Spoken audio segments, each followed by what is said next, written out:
Bismillahirrahmanirrahim. Assalamu alaikum students. My name is Muhammad Usman Salim. I am from UGI Chemistry Department. बेटा last lecture में हमने solids की property start की थी, crystalline solids की, जिसमें हमने ज्योमेट्रिकल शेप, मेल्टिंग पॉइंट के बाद cleavage plane, symmetry, habit of a crystal, isomorphism, polymorphism, यहाँ तक प्रॉपर्टीज़ को डिस्कस किया था। तो उसके बाद आज हम बेटे नेक्स्ट जो प्रॉपर्टीज़ डिस्कस करने जा रहे हैं दैट इज़ एलोट्रॉपी, और एलोट्रॉपी के बाद हम ट्रांजिशन टेम्परेचर डिस्कस करेंगे, और ये हमारी जो स्टडीज़ हैं क्रिस्टलाइन सॉलिड्स की जो प्रॉपर्टीज़ हैं वो यहाँ पे कंप्लीट हो जाएंगी।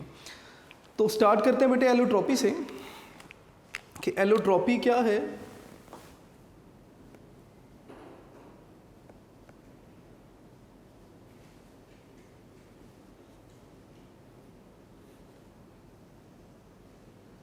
एलोट्रॉपी को हम जूनियर क्लासेस में भी पढ़ के आए हैं कि किसी एक सब्सटेंस का दो या दो से ज़्यादा क्रिस्टलाइन फॉर्म में एग्जिस्ट करना, ये फिनोमिना एलोट्रॉपी कहलाता है।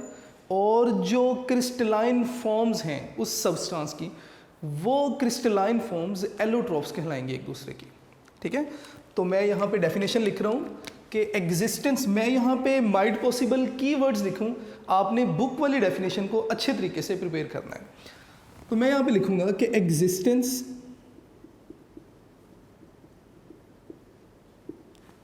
ऑफ अ सब्सटेंस, किसी एक सब्सटेंस का दो या दो से ज़्यादा क्रिस्टलाइन फॉर्म में एग्जिस्ट करना, the existence of a substance in more than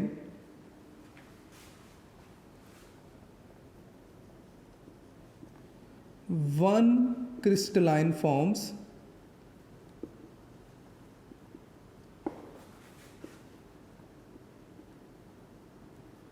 is called allotropy. इस फिनोमिना को आप एलोट्रॉपी कहेंगे। एंड the crystalline forms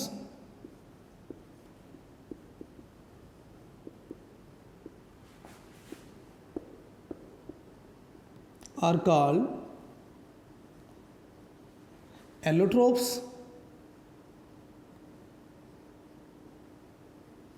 या allotropic forms।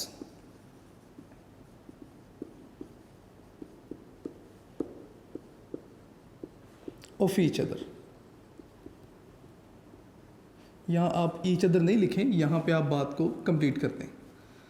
तो डेफिनेशन को ज़रा देख लेते हैं। उन्होंने कहा जी कि एग्जिस्टेंस ऑफ अ सब्सटेंस। अब चूँकि एलोट्रॉपी किसी एलिमेंट की प्रॉपर्टी है, तो मैं सब्सटेंस की जगह एलिमेंट भी लिख सकता हूँ, इसमें कोई गलती नहीं है। तो आप लिख सकते हैं कि एग्जिस्टेंस ऑफ एन एलिमेंट, इन एक एलिमेंट है और वो एक से ज़्यादा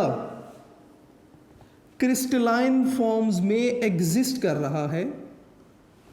तो किसी एलिमेंट का एक से ज़्यादा क्रिस्टलाइन फॉर्म में एग्जिस्ट करना, ये फिनोमिना एलोट्रॉपी कहलाएगा। और जो क्रिस्टलाइन फॉर्म्स हैं, ये क्रिस्टलाइन फॉर्म्स क्या कहलाएंगी? एलोट्रॉप्स भी कहलाएंगी, या आप इन्हें एलोट्रॉपिक फॉर्म्स भी कह सकते हैं एक दूसरे के। अब इसकी एग्जाम्पल देख लेते हैं साथ साथ। तो नेक्स्ट मैं हेडिंग दे दूंगा जी एग्जाम्पल की। एग्जाम्पल में बेटे आप सल्फ़र की एग्जाम्पल देख सकते हैं, आप कार्बन की एग्जाम्पल भी देख सकते हैं। अगर हम सल्फ़र की बात करें तो सल्फ़र की दो क्रिस्टलाइन फॉर्म हैं। मैं यहाँ पे लिखूँगा जी सल्फ़र, और इसकी दो क्रिस्टलाइन फॉर्म्स हैं। कौन कौन सी? एक है रोम्बिक और एक है जी मोनोक्लिनिक। मैं यहाँ पे लिख देता हूँ जी, एक इसकी रोम्बिक फॉर्म है और दूसरी है जी मोनोक्लिनिक। तो सल्फर दो क्रिस्टलाइन फॉर्म में एग्जिस्ट कर रहा है, तो ये सल्फर का दो क्रिस्टलाइन फॉर्म में एग्जिस्ट करना, ये क्या है? ये एलोट्रॉपी है। और ये दोनों जो फॉर्म्स हैं ये क्या हैं? एलोट्रॉप्स हैं सल्फर के एक दूसरे के लिए। इसी तरह कार्बन को भी देख लेते हैं जी। कार्बन की अगर हम बात करें तो कार्बन भी दो क्रिस्टलाइन फॉर्म में एग्जिस्ट करता है। एक क्यूबिक फॉर्म है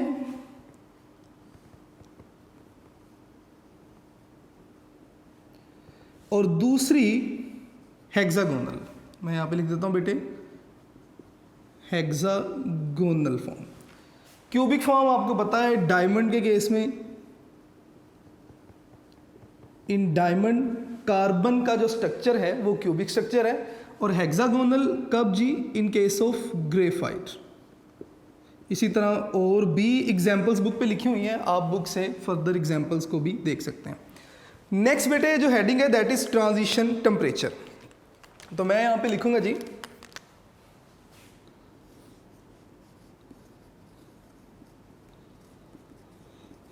ट्रांजिशन टेम्परेचर। ट्रांजिशन टेम्परेचर क्या है? कहते हैं जी कि ऐसा टेम्परेचर जहां पे किसी क्रिस्टलाइन सॉलिड की किसी सॉलिड की दो क्रिस्टलाइन फॉर्म को एग्जिस्ट कर सकें, इस टेम्परेचर को आप ट्रांजिशन टेम्परेचर कहेंगे, और ये हमेशा मेल्टिंग पॉइंट से नीचे होता है। मैं सारा लिख लूँ, मैं साथ साथ बात को एक्सप्लेन करता जाऊंगा। तो ट्रांजिशन टेम्परेचर है क्या? वो कहते हैं जी temperature, the temperature at which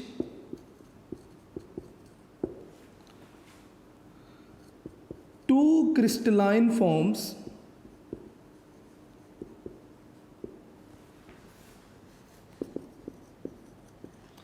of same substance, कि किसी एक ही सब्सटेंस की दो या उससे ज़्यादा क्रिस्टलाइन फॉर्म जो हैं वो, या simply two crystalline form of same substance can coexist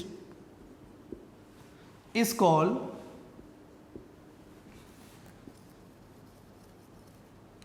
transition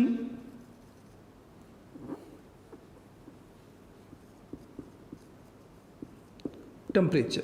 इस टेम्परेचर को बेटे आप ट्रांजिशन टेम्परेचर का नाम देंगे। याद रखिएगा कि डेफिनेशंस जो भी यहाँ पे लिखी, मैंने प्रीवियस प्रॉपर्टीज़ की डेफिनेशन भी लिखी, ये भी डेफिनेशन भी लिख रहा हूँ, आपने बुक से डेफिनेशन को अच्छे तरीके से याद करना है, ठीक है।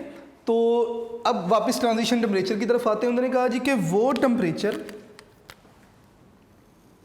जहाँ पे किसी एक सब्सटेंस की दो क्रिस्टलाइन फॉर्म को एग्जिस्ट कर सकें, तो इस टेम्परेचर को आप क्या नाम देंगे? ट्रांजिशन टेम्परेचर का। फॉर एग्जाम्पल बेटे हम टिन की बात करते हैं, या इसकी फर्दर बुक से ही एग्जाम्पल देख लेते हैं। टिन की बेटे अगर हम बात करें तो ग्रे टिन है और वाइट टिन है। मैं यहाँ पे लिखता जाऊँगा साथ साथ।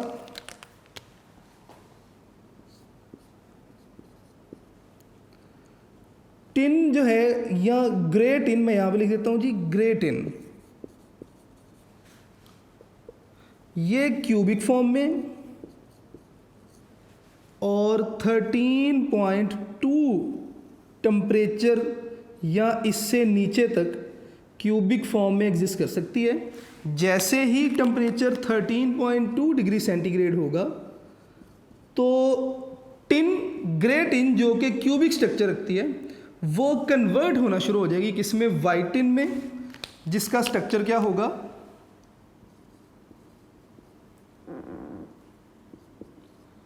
White tin. और वाइट टिन का बेटे स्ट्रक्चर क्या है? टेट्राहेड्रल।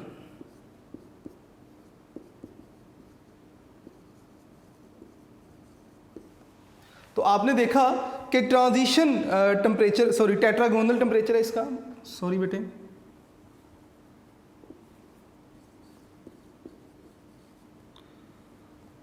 जी। इसी तरह और भी एग्जाम्पल जो हैं वो लिखी हुई हैं। सल्फ़र की एग्जाम्पल है, बुक में आप देखेंगे तो 3-4 और भी एग्जाम्पल लिखी हुई हैं। टाइम कम होने की वजह से मैंने एक ही एग्जाम्पल को डिस्कस किया। तो अगर आप देखें तो ऐसा टेम्परेचर जहाँ पे ग्रे टिन वाइट टिन में कन्वर्ट होगी और वाइट टिन ग्रे टिन में, दोनों इक्विलिब्रियम में को एग्जिस्ट कर रहे हैं। बेटा जरा इसको समझ लीजिएगा। होगा क्या कि अगर टेम्परेचर आपके पास क्या है, कम है 13.2 डिग्री सेंटीग्रेड से, तो जो टिन है वो ग्रे टिन यानी कि क्यूबिक स्ट्रक्चर में एग्जिस्ट कर रही है। आप टेम्परेचर बढ़ाते जाएंगे, जैसे ही टेम्परेचर 13.2 डिग्री सेंटीग्रेड होगा क्या यहाँ पे कि ग्रे टिन वाइट टिन में कन्वर्ट होगी और स्ट्रक्चर भी चेंज होगा और क्यूबिक से टेट्रागोनल स्ट्रक्चर में टिन जो है वो कन्वर्ट होना शुरू हो जाएगी। अब इस टेम्परेचर पे जो ओवरऑल आपके पास सब्सटेंस था यानी कि टिन थी, उसमें क्यूबिक स्ट्रक्चर भी मौजूद है और टेट्रागोनल स्ट्रक्चर भी मौजूद है, मतलब दोनों ही फॉर्म को एग्जिस्ट कर रही हैं इन इक्विलिब्रियम।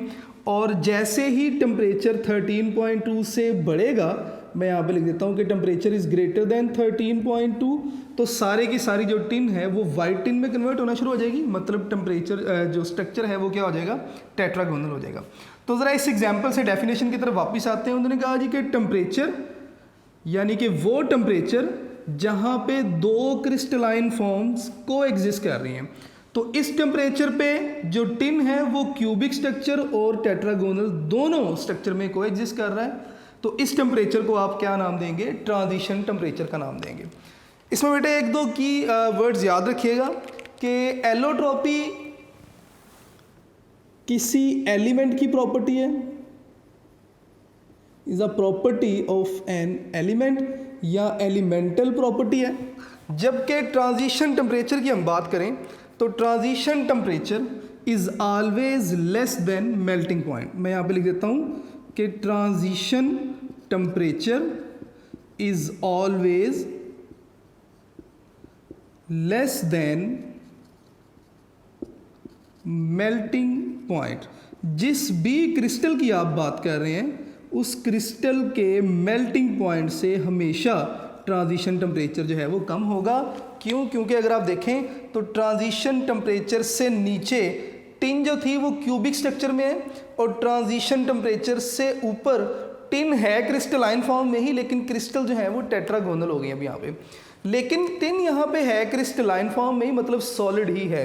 अगर आप टेम्परेचर बढ़ाते जाएंगे तो एक स्पेसिफिक टेम्परेचर पे आके जो टिन है ये मेल्ट होना शुरू कर देगी, मतलब कि ये जो ट्रांजिशन टेम्परेचर है ये हमेशा जो है वो मेल्टिंग पॉइंट से नीचे होता है। सल्फ़र की अगर आप एग्जांपल देखेंगे तो 95.5 और इसी तरह बाकी एग्जांपल भी आपको बताई गई हैं। तो यहाँ पे बेटे प्रॉपर्टीज़ कंप्लीट होती हैं क्रिस्टलाइन सॉलिड की। हमने प्रीवियस प्रॉपर्टीज़ को बड़ा थॉरोली बड़ा डिटेल में डिस्कस किया, यहाँ पे भी मैंने कोशिश की कि कम टाइम में हम इसे कंप्लीट कर लें। आपने इनकी डेफिनेशंस और एक या दो एग्जांपल अच्छे तरीके से आपने तैयार कर लेना है। नेक्स्ट हमारा जो टॉपिक स्टार्ट हो रहा है, अब हम क्रिस्टलाइन सॉलिड्स के स्ट्रक्चर्स की तरफ जा रहे हैं और स्ट्रक्चर्स को समझने के लिए हमारे लिए जो है वो लैटिस को समझना और यूनिट सेल को समझना ज़रूरी है। तो आज हम सबसे पहले जो है वो क्रिस्टल लैटिस की स्टडीज़ जो है वो स्टार्ट करेंगे। तो मैं बोर्ड को रिमूव कर देता हूँ बेटे। नेक्स्ट हमारे पास जो टॉपिक है दैट इज़ क्रिस्टल लैटिस। और क्रिस्टल लैटिस क्या है, आप किसी बिल्डिंग के रूम को अगर देखें तो आपको रूम में डिस्टेम्पर नज़र आ रहा है दीवारों पे, ब्रिक्स आपके जहन में आ रहा होगा कि ब्रिक्स से मिलकर ये दीवारें बनी हैं। और फिर अगर आप रूफ़ को देखेंगे तो रूफ़ में आपको इमेजिनरी तौर पे आपको अंदर जो भी मेटल वर्क हुआ वो सारा मेटल वर्क जो है वो नज़र आ रहा होगा। अगर हम क्या करें, ये डिस्टेम्पर या कलर या ब्रिक्स वगैरह सब को इमेजिनरी तौर पे ख़त्म कर दें तो हमारे जहन में सिर्फ वो एक मेटल वर्क आ रहा होगा रूम का, जिसे आप ढांचा भी कह सकते हैं या इंग्लिश में कहें तो आप लैटिस जो है वो कह सकते हैं। तो यहाँ पे हम क्रिस्टल लैटिस को पढ़ने जा रहे हैं। मतलब ये कि अगर आप किसी क्रिस्टलाइन सॉलिड का स्ट्रक्चर देखें तो आपको जो भी स्ट्रक्चर बताया जा रहा है, फॉर एग्जांपल NaCl की ही बात कर लेते हैं, अगर मैं जहाँ जहाँ पे एटम्स हैं वहाँ पे डॉट्स लगाता जाऊँ और उन डॉट्स को मिलाता जाऊँ तो मेरे पास एक ढांचा सा बन जाएगा और उस स्ट्रक्चर को ही हम क्रिस्टल लैटिस कहते हैं। मैं डेफिनेशन लिख के डेफिनेशन के बाद हम इसे थॉरोली डिस्कस करेंगे। तो आज का जो हमारा नेक्स्ट टॉपिक है that is crystal lattice.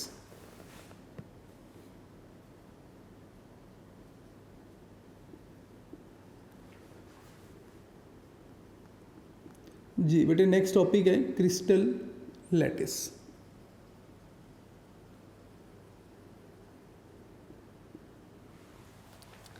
Crystal lattice क्या है? वो कहते हैं जी कि एन अरे ऑफ पॉइंट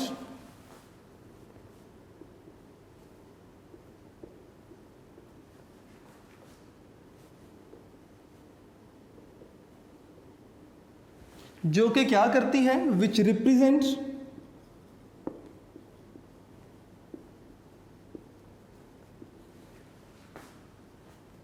एटम्स, आयंस और molecules of a crystal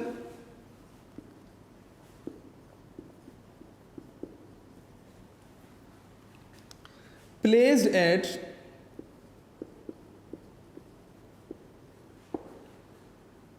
different sites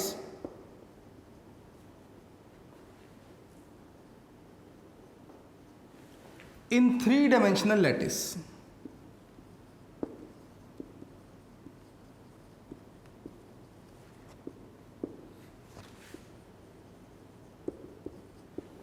Is called crystal lattice. तो मैं यहाँ पे ये लास्ट दो वर्ड्स रिमूव कर देता हूँ। बेटे आपने जब डेफिनेशन लिखनी है आपने बुक वाली डेफिनेशन को फॉलो करना है। अब इस डेफिनेशन को ज़रा डिस्कस भी कर लेते हैं, लेकिन उससे पहले हम क्या करेंगे, NaCl का स्ट्रक्चर बना लेते हैं। अगर मैं NaCl का स्ट्रक्चर बनाऊँ तो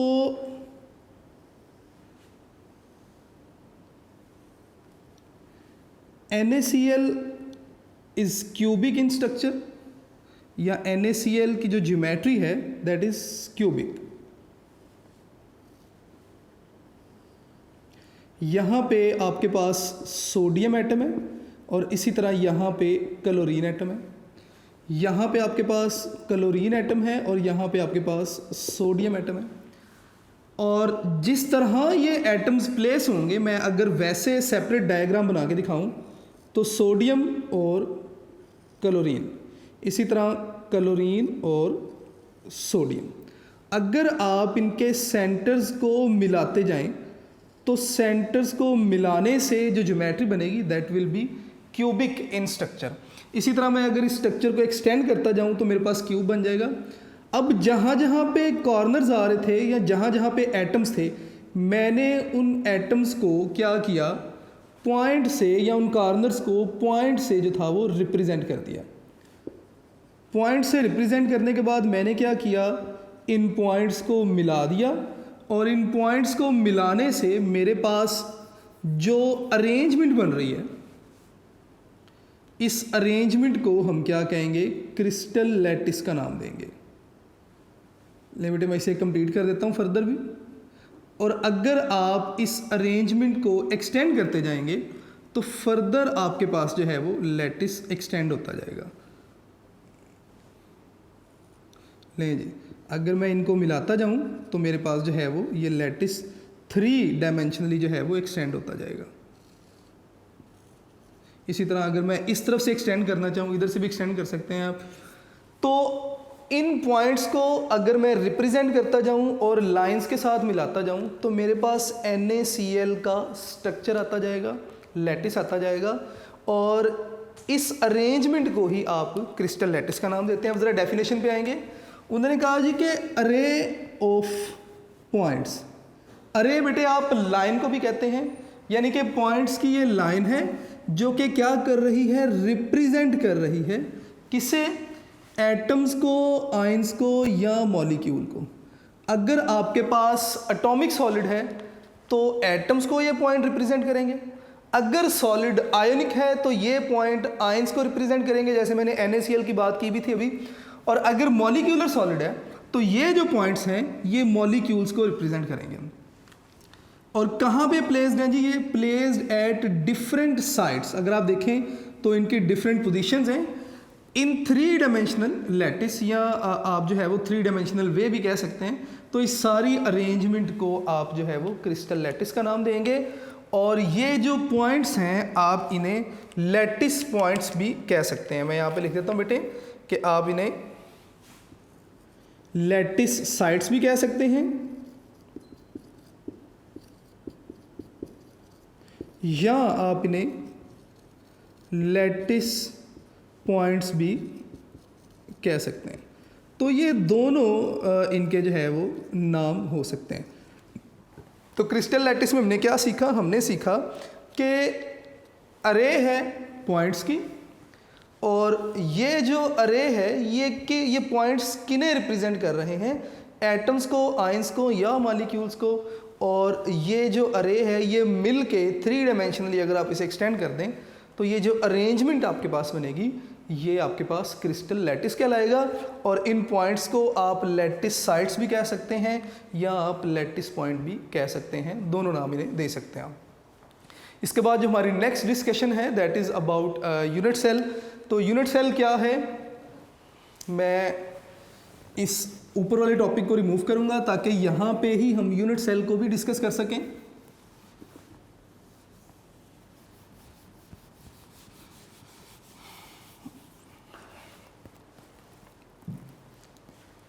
जी, तो नेक्स्ट है बेटे जी यूनिट सेल।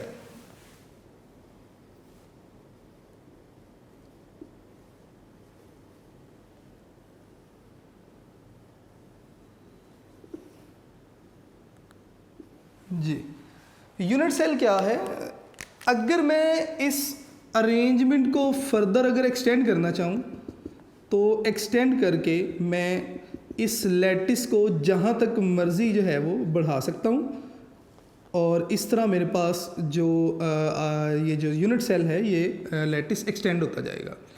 अब अगर हम क्या करें, हम इस लैटिस को ब्रेक करते जाएं, तोड़ते जाएं, तो लैटिस को ब्रेक करते करते हम ऐसे स्मॉलेस्ट पार्ट पे आ जाएंगे जिसे हम फर्दर ब्रेक नहीं कर सकते। तो वो जो स्मॉलेस्ट पार्ट होगा लैटिस का, उस स्मॉलेस्ट पार्ट को हम नाम देंगे यूनिट सेल का। तो मैं यहाँ पे सबसे पहले डेफिनेशन लिख दूंगा यूनिट सेल की। वो कहते हैं जी कि smallest part of crystal lattice, कि क्रिस्टल लैटिस का स्मॉलेस्ट पार्ट अगर मैं इस लैटिस को ब्रेक करता जाऊं, रिमूव करता जाऊं, तो जिस स्मॉलेस्ट हिस्से तक पहुंचेगा वो smallest part which has all the characteristic features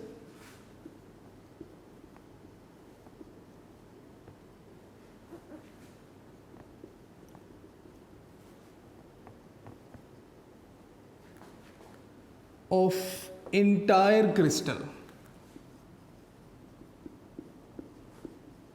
जिसमें इंटायर क्रिस्टल की तमाम जो खूबियाँ, जो फीचर्स हैं वो मौजूद होंगे, उसे आप क्या नाम देंगे? यूनिट सेल का नाम देंगे। तो बेटे अगर मैं इस क्रिस्टल को ब्रेक करता जाऊं तो मैं जिस स्मॉलेस्ट पार्ट पे पहुंचूंगा that smallest part of the crystal will called unit cell. तो NaCl का क्रिस्टल हमने बनाया था, अगर आप देखें तो मैं इस स्मॉलेस्ट पोर्शन तक पहुंच गया, और ये स्मॉलेस्ट जो पार्ट है NaCl का क्यूबिक इन स्ट्रक्चर है, तो ये आपके पास NaCl का यूनिट सेल हो जाएगा। मैं दोबारा से इसकी डायग्राम बना के यूनिट सेल के बारे में जो फर्दर इन्फॉर्मेशन है उसे भी डिस्कस करते हैं। जी, तो आप क्या करेंगे, आप एक स्क्वायर बनाएंगे और उस स्क्वायर के सेंटर से एक और स्क्वायर स्टार्ट करेंगे, और इन स्क्वायर के कॉर्नर्स को आप मिला देंगे तो ये बेटे आपके पास क्या बन जाएगा? एक यूनिट सेल बन जाएगा। और ये यूनिट सेल हमने NaCl के लिए बनाया क्योंकि NaCl का जो स्ट्रक्चर है वो हमारी स्टडीज़ का हिस्सा भी है फर्स्ट ईयर में, तो ये NaCl का यूनिट सेल बन गया। अब इस यूनिट सेल से हमें इम्पोर्टेंट इन्फॉर्मेशन क्या मिलती है, हम इसे पढ़ क्यों रहे हैं? तो मैं यहाँ पे लिख दूंगा कि इम्पोर्टेंट इन्फॉर्मेशन जो कि हमें इस यूनिट सेल से मिलेगी वो क्या है। तो वो कहते हैं जी कि बेटे ये जो यूनिट सेल है इसमें पूरे क्रिस्टल की प्रॉपर्टीज मौजूद हैं। हैव प्रॉपर्टीज ऑफ क्रिस्टल, के जो प्रॉपर्टीज इस यूनिट सेल की हैं पूरे क्रिस्टल की वही प्रॉपर्टीज होंगी। सेकेंडली बेटे आप बताएंगे कि जो यूनिट सेल का स्ट्रक्चर है वही पूरे क्रिस्टल लैटिस का स्ट्रक्चर होगा। तो मैं यहाँ पे लिखूंगा कि structure of unit cell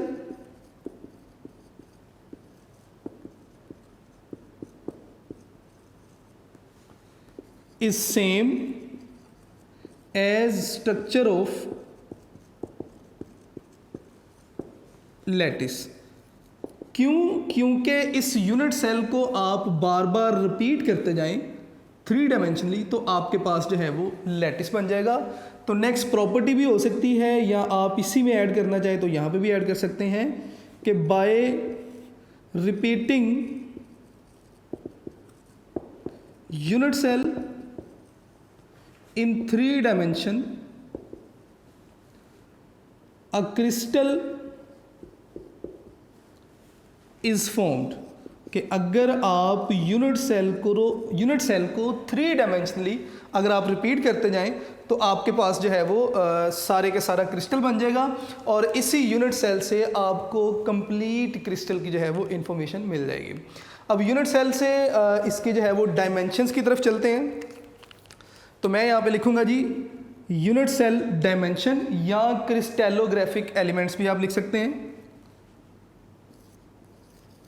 cell dimension और क्रिस्टलोग्राफिक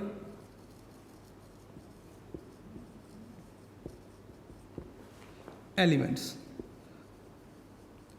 के सेल की डायमेंशंस क्या हैं या क्रिस्टलोग्राफिक एलिमेंट्स आप किन्हें कहते हैं। तो यूनिट सेल में अगर आप देखें तो 3 एक्सिस हैं या 3 साइड्स हैं और 3 ही एंगल्स बन रहे हैं। तो 3 एक्सिस और 3 साइड्स टोटल या 3 एंगल टोटल 6 जो हैं वो क्रिस्टलोग्राफिक एलिमेंट्स बन रहे हैं, और इन 6 क्रिस्टलोग्राफिक एलिमेंट्स को हम यहाँ पे डिस्कस करेंगे। तो 3 एक्सिस हैं और 3 जो है वो एंगल्स हैं। तो मैं यहाँ पे दोनों के लिए हेडिंग दे के यहाँ पे ही मैं लिख दूँगा कि एक्सिस, और दूसरी तरफ मैं लिख देता हूँ जी कि एंगल्स। लेट्स से बेटे एक्स एक्सिस पे हमने जो लेंथ ली या जो साइड थी उससे हमने ए का नाम दे दिया। तो मैं लिख दूंगा कि ए जो साइड है या एक्सिस है ये है अलोंग एक्स एक्सिस। तो इसका मतलब एक्स एक्सिस के अलोंग ये साइड है, तो मैं इसे ए का नाम दे दूंगा। बी को हम अलोंग वाई एक्सिस ले लेते हैं, तो बी जो है वो अलोंग वाई एक्सिस।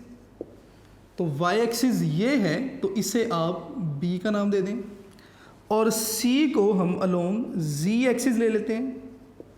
तो जी आपके पास ये एक्सिस है, तो इस एक्सिस पे लेंथ को हमने सी का नाम दे दिया। अब एंगल्स आपने बताने हैं, 3 ही एंगल्स हैं। एक अल्फा एंगल है, जो अल्फा एंगल है वो बी और सी साइड के दरमियान में होगा। तो मैं यहाँ पे लिख दूंगा अल्फा बिटवीन बी एंड सी। तो बी और सी साइड ये है, तो यहाँ पे मौजूद एंगल को हम अल्फा का नाम दे देंगे। उसके बाद एंगल बीटा है, बीटा बेटा ए और सी के दरमियान मौजूद होगा, तो बिटवीन ए एंड सी। तो ए और सी के दरमियान जो एंगल है इसे हमने नाम दे दिया बीटा एंगल का। उसके बाद गैमा एंगल है, गैमा किस किस के दरमियान में होगा, ओबियसली फिर ए और बी के दरमियान जो एंगल है वो क्या होगा, गैमा एंगल होगा। तो मैं यहाँ पे लिख दूंगा जी ए और बी के दरमियान ये एंगल क्या है, गैमा एंगल है। अगर आप देखें तो एक्सिस तो हम बड़ा इजी था कि एक्स एक्सिस के अलोंग ए साइड है, वाई एक्सिस के अलोंग बी साइड है, जी एक्सिस के अलोंग सी साइड है। एंगल्स के लिए आपने याद रखना है, लेट्स से अल्फ़ा को आप ए मान लें, बीटा को आप बी मान लें और गैमा को आप सी मान लें।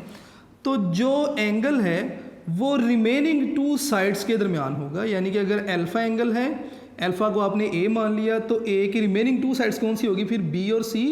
तो ए जो है वो बी और सी के दरमियान में था, यानी कि अल्फ़ा जो था आपके पास बी और सी के दरमियान में था। इसी तरह बीटा के लिए भी और गैमा के लिए भी। तो ये बेटे आपके पास यूनिट सेल था। इस यूनिट सेल से हमें तकरीबन कंप्लीट जो है वो इन्फॉर्मेशन मिल जाती है। नेक्स्ट हम स्टार्ट करेंगे आगे क्रिस्टल्स एंड देयर क्लासिफिकेशन। अब ये जो क्वेश्चन है ये मोस्टली एज लॉन्ग क्वेश्चन भी आया है और इसमें से हेक्सागोनल सिस्टम वाले क्वेश्चन को हेडिंग को एज शॉर्ट क्वेश्चन भी पूछा जाता है। तो नेक्स्ट हम क्लासिफिकेशन इसकी स्टार्ट करते हैं जी। तो बेटे नेक्स्ट हमारे पास क्रिस्टल्स और उनकी क्लासिफिकेशन है। कोशिश करूँगा कि जो रिमेनिंग टाइम है उसमें मैक्सिमम हम अपना काम कर लें। तो सबसे पहले तो हम क्रिस्टल्स को आइडेंटिफाई कैसे करते हैं कि कोई सब्सटेंस का जो क्रिस्टल है उसके स्ट्रक्चर का नेम क्या है। तो बेटे किसी भी क्रिस्टल को हम आइडेंटिफाई करते हैं कैसे कि जो 3 साइड्स हैं वो और उन 3 साइड्स के दरमियान जो एंगल्स हैं उनसे, यानी कि अगर तीनों साइड्स इक्वल हैं, 3 जो साइड्स और 3 एंगल्स जो हैं वो लेट से 90 के हैं, तो हम साइड्स और एंगल्स को देखते हुए हम गेस कर सकते हैं कि कौन सी क्रिस्टल या कौन सा स्ट्रक्चर जो है वो मौजूद है। अब टोटल अगर हम बात करें, वैसे तो क्रिस्टल की मोर देन 230 प्लस जो है वो क्रिस्टल्स मौजूद हैं और उनको तकरीबन 32 सिस्टम्स में डिवाइड किया हुआ है। लेकिन अगर हम सिर्फ 3 साइड्स और 3 एंगल्स के लिहाज से देखें तो क्रिस्टल्स को 7 क्रिस्टल सिस्टम में डिवाइड कर दिया जाता है और उन 7 क्रिस्टल सिस्टम को बारी बारी जो है वो हम यहाँ पे डिस्कस करते जाएंगे। तो सबसे पहले आपके पास जो सिस्टम आएगा that is cubic system. Cubic system की बेटे अगर हम बात करें तो साथ साथ मैं यहाँ पे लिखता जाऊँगा क्या जी, एक्सिस और एंगल्स को मैं यहाँ पे लिखता जाऊँगा, एक्सिस और एंगल्स। क्यूबिक सिस्टम में लेट्स से ये आपके पास ए लेंथ है, ये आपके पास बी लेंथ है और ये आपके पास सी लेंथ है। क्यूबिक सिस्टम में तीनों ही जो लेंथ्स हैं ये क्या होंगी, इक्वल होंगी। तो मैं यहाँ पे लिख देता हूँ कि ऑल दी एक्सिस यानी कि लेंथ ए, लेंथ बी, लेंथ सी, ये तीनों क्या हैं, इक्वल है। और इसके साथ साथ तीनों जो एंगल हैं अल्फ़ा, बीटा और गैमा, ये तीनों एंगल जो हैं वो 90 के इक्वल होंगे। इसकी डायग्राम या स्ट्रक्चर मैंने यहाँ पे दिखाया भी है आपको। It is a cubic structure और इसकी अगर आप एग्जाम्पल डेली लाइफ में देखना चाहें तो घर पे अक्सर आप लूडो खेलते हैं, लूडो का जो मतलब वो बॉल जिसे आप फेंकते हैं क्यूबिक स्ट्रक्चर है। इसके अलावा भी आजकल वो कलर क्यूब मिलता है जिसके कलर्स आपने मैच करने होते हैं, that is also in cubic जो है उसका स्ट्रक्चर भी क्यूबिक स्ट्रक्चर है। दूसरी अगर हम बात करें तो टेट्रागोनल स्ट्रक्चर आ जाता है जी। नेक्स्ट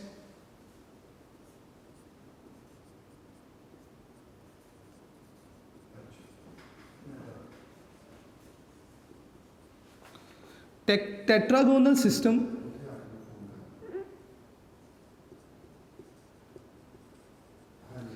टेट्रागोनल सिस्टम के भी हम एक्सिस और एंगल्स को ही डिफाइन करेंगे क्योंकि हम 7 क्रिस्टल सिस्टम बना ही एक्सिस और एंगल्स के लिहाज से है।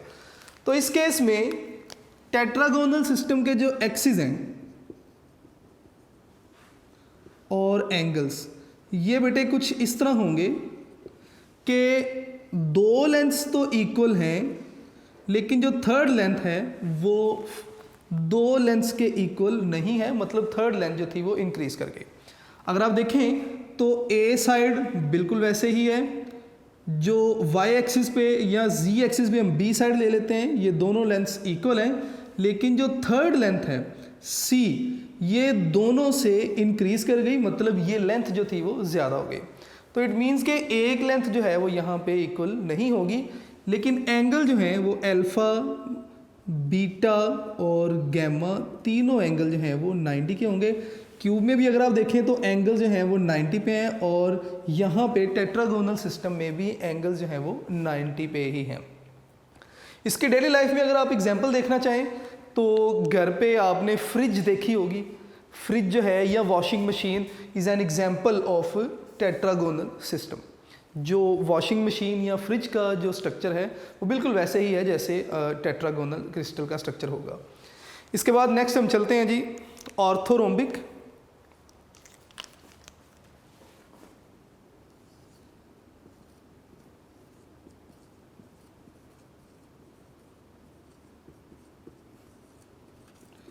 आर्थोरोम्बिक सिस्टम को भी हम एंगल्स और लेंथ्स के अकॉर्डिंगली ही डिफाइन करेंगे। तो इसमें जो एक्सिस हैं और एंगल्स, इन्हें देख लेते हैं बेटे। आर्थोरोम्बिक सिस्टम में तीनों जो एक्सिस हैं या लेंथ्स हैं वो इक्वल नहीं होंगी। तो A is not equal to B is not equal to C, लेकिन जो तीनों एंगल हैं वो 90 के ही होंगे। Alpha equal to beta equal to gamma, तीनों एंगल क्या हैं, 90 के इक्वल हैं। ये बेटे आपके पास आर्थोरोम्बिक जो है वो स्ट्रक्चर एक दिखाया गया। अगर इस स्ट्रक्चर को आप लिटा के देखेंगे तो डेली लाइफ में आप इसे ब्रिक के साथ कंपेयर कर सकते हैं। इसका स्ट्रक्चर बिल्कुल वैसे है जैसे किसी ब्रिक का स्ट्रक्चर होगा, ठीक है। तो ये आपके पास आर्थोरोम्बिक स्ट्रक्चर दिखाया भी गया है। इसमें ये A लेंथ है, ये B लेंथ है और ये जो है ये C लेंथ है। अगर आप देखें तो तीनों लेंथ्स जो हैं वो इक्वल नहीं हैं, लेकिन एंगल्स जो हैं वो 90 के ही हैं। अगर आप ब्रिक में देखेंगे तो तीनों एंगल्स 90 डिग्री ही होते हैं। आर्थोरोम्बिक के बाद बेटे मोनोक्लिनिक सिस्टम आ जाता है।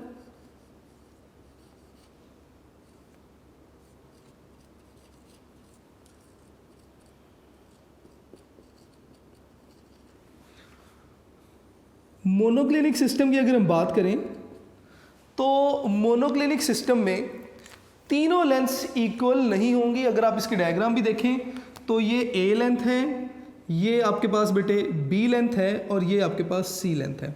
अगर आप तीनों लेंथ्स देखें तो तीनों लेंथ जो है वो अनइक्वल हैं। मैं यहाँ पे लिख दूंगा कि A is not equal to B is not equal to C। और मोनोक्लिनिक सिस्टम में एक एंगल जो है या जो आपके पास गैमा एंगल है वो 90 से एक्सीड कर जाता है या 90 के इक्वल नहीं होता। तो इसके जो एंगल्स हैं अल्फ़ा और बीटा तो 90 के इक्वल होंगे, लेकिन गैमा जो है वो 90 के इक्वल नहीं होगा। मोनोक्लिनिक के बाद बेटे हेक्सागोनल सिस्टम आ जाता है। हेक्सागोनल सिस्टम की डायग्राम आप देख भी सकते हैं बुक पे। यहाँ पे बीटा जो है वो 90 के इक्वल, गैमा 90 के इक्वल है, बीटा 90 के इक्वल नहीं होगा। उसके बाद बेटे नेक्स्ट हेक्सागोनल सिस्टम है।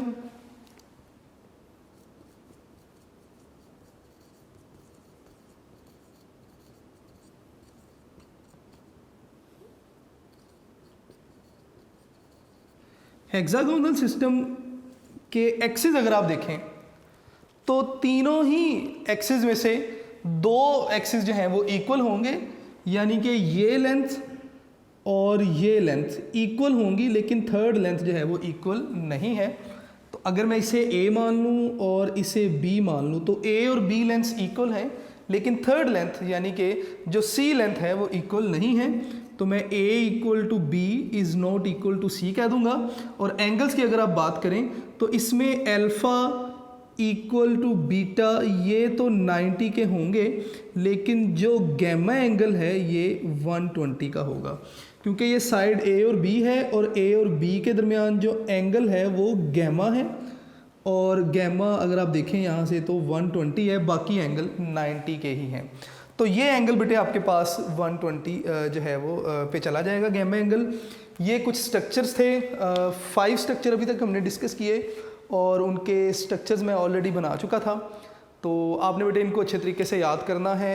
रिमेनिंग 2 स्ट्रक्चर और रिमेनिंग पोर्शन हम इसका इंशाल्लाह नेक्स्ट लेक्चर में डिस्कस करेंगे। अपने लेक्चर नोट्स ज़रूर बनाइएगा और यूनिक नोट्स साथ साथ ज़रूर देखिएगा। थैंक यू बेटे, अल्लाह हाफिज़।